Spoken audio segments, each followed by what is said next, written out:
Alright guys, so I put in the 9 diamond top string onto the second hole. I've started the one side like I like to do. So what I'm going to do is third hole, we're going to loop. I like to double loop just to keep it all extra locked down.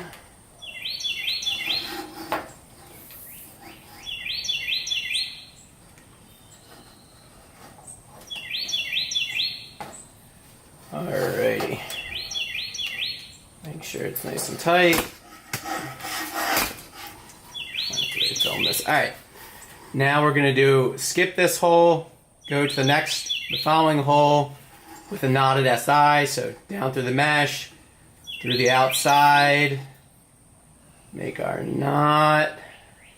So bad at filming and stringing. Bear with me, people.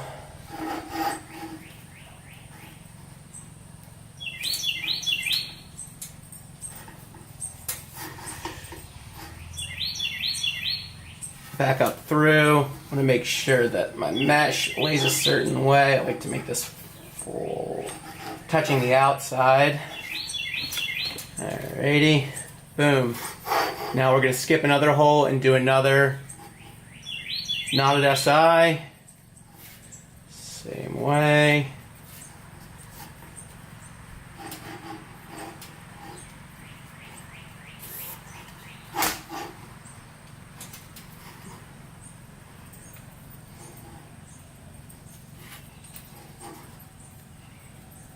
Like that, same thing. Skip another hole, do another knotted SI. We're still working on the channel here. Didn't mention this yet, but this is String King 3S mesh. And with String King mesh, especially type 3, I've found that instead of locking down 4 and starting for the channel and starting the pocket, so we're pulling down real hard. Lots of times I like to do it with 5, just the way the mesh is. So we're going to do another skip with another knotted SI.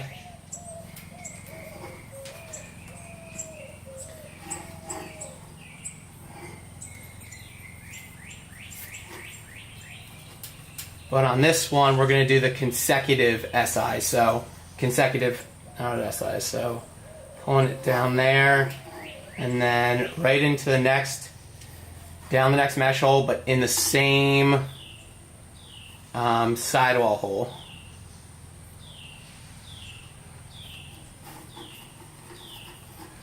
So we want to make sure that everything stays tight. I just totally screwed this up.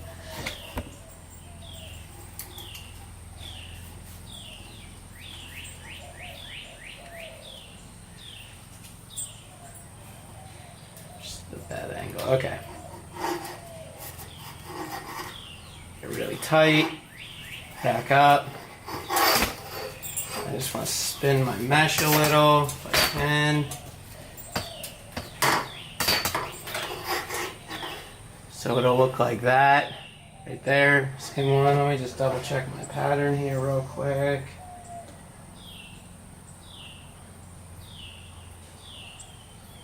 Alright, now we're going to do 3 consecutive knotted SIs without skipping any holes.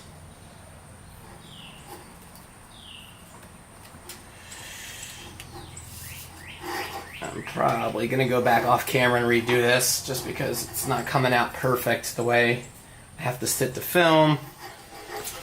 So there's 1.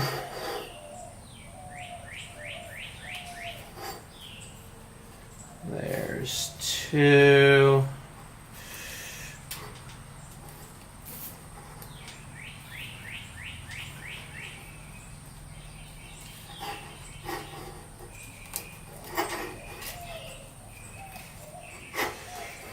And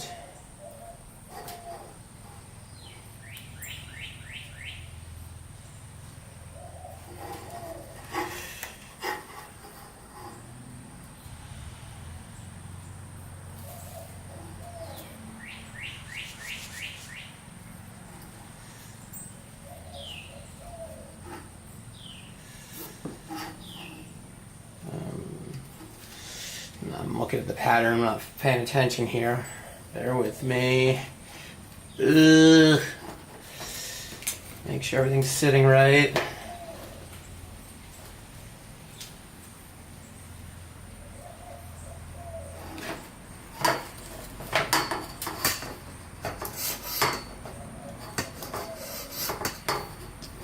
Alright, and now the ending's going to be like a little bit different. So what we want to do is we want to skip a hole, do another KSI, knotted SI, and this is the 10th diamond, and usually this is going to be the last diamond that I'll use, but because of the way that type 3 is, and also because of the type of pocket that I want, I'm going to use an 11th diamond, but I'm going to kind of do it in a weird way. And what it's going to do, I learned this on the, I think it was mainly match. I know it was mainly match. I think it was one of the early optic patterns. What I'm going to do here is I'm going to go down through the 11th diamond,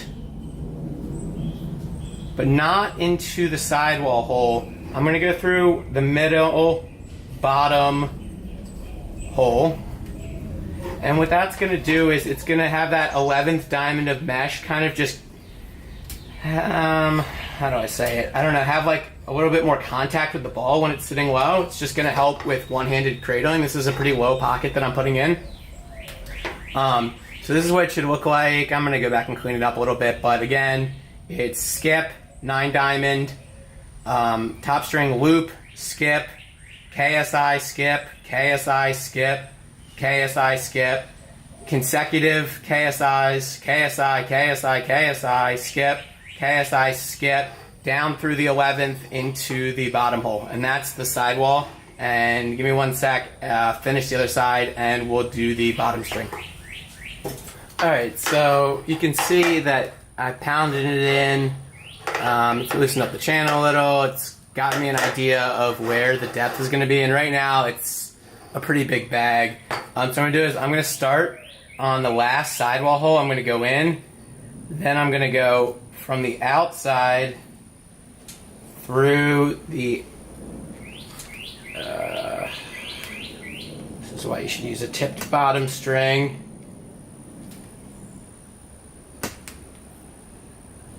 I'm going to go from the outside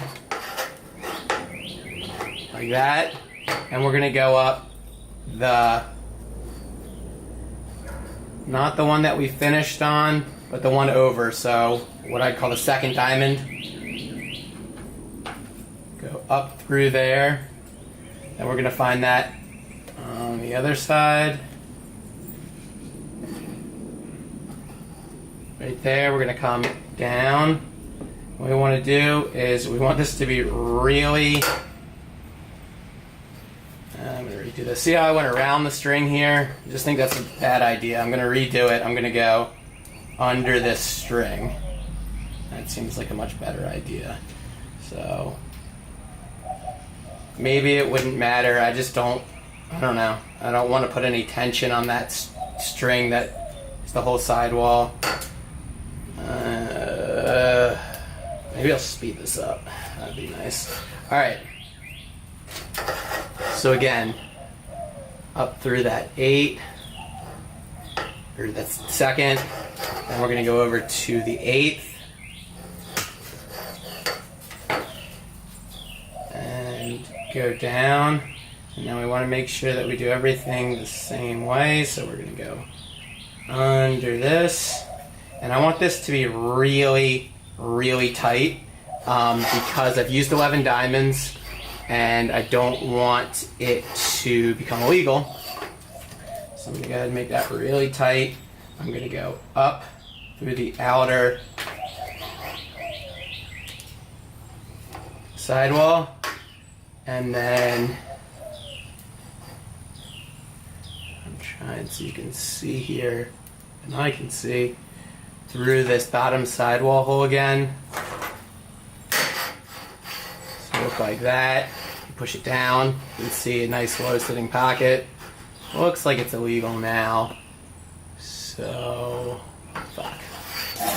Alright guys, so as I was kind of pounding this in and testing it out, it just stretched a little bit more than I thought I would. So I just made a slight change, which is instead of ending these sidewall strings on the middle bottom holes, I ended them on the outer bottom holes. So for the bottoms, and what I did might be kind of pointless now, but I think it works still, so I'm still going to show you. On the bottom sidewall hole, I started my bottom string, and usually, or the last time I did this with the Lakota, I did it with 3X, and I went along that 10 diamond bottom. But right now with a 3S, or I don't know why, but it just looks like it's just going to be too deep. So I'm going to do a 9 diamond bottom string on the row above that 11th, 10 diamond row. Does this make it pointless to do the 11th diamond? Maybe, I don't know. I still like how this sits instead of being like a tie off. But so anyway, we're going to go up it. We're going to count 1, 2, 3, 4, 5. We're going to go, I like to go in from the bottom so that when it shifts down, I don't know, the bottom string's just like lower for one-handed cradling. Make it fairly tight. Go through here. The reason I'm using a shooting string, in case you guys don't know, is because shooting string is softer than the mesh, which means if one of the two is going to rip, it's going to be the shooting string, which is a lot cheaper and easier to replace than all the mesh. I'm going to go back up that middle diamond. I'm going to find, I know it's hard to see, sorry. I'm going to find the last 9 diamond on that row. Let's do it this way. I'm going to find the last 9 diamond on that row. I'm going to go through it. Alright, and then I'm going to go through, again, that last sidewall hole. Hoping this is in shot.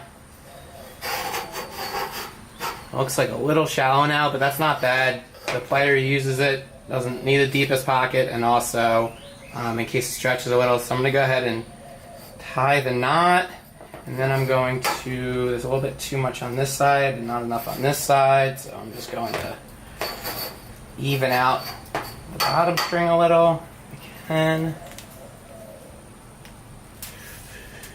Oof. I swear, it's so much easier to string not on camera, but whatever. Alright, so there we go. We've got a nice mid-low, I call it really kind of a low pocket. I'm going to put in a little triangle top string now and some shooters, and I'll put some pictures up at the end of the video, I guess. You can make the bottom string a little looser if you wanted, but you can see kind of, I don't know how I'm going to show this, but you can see kind of here as it sits down here, there's a nice spot for the ball to be carried low. I'm actually probably going to make the bottom string a little bit looser, but you know, just I don't want you guys to have illegal pockets. So anyway, nice pocket there. Like this.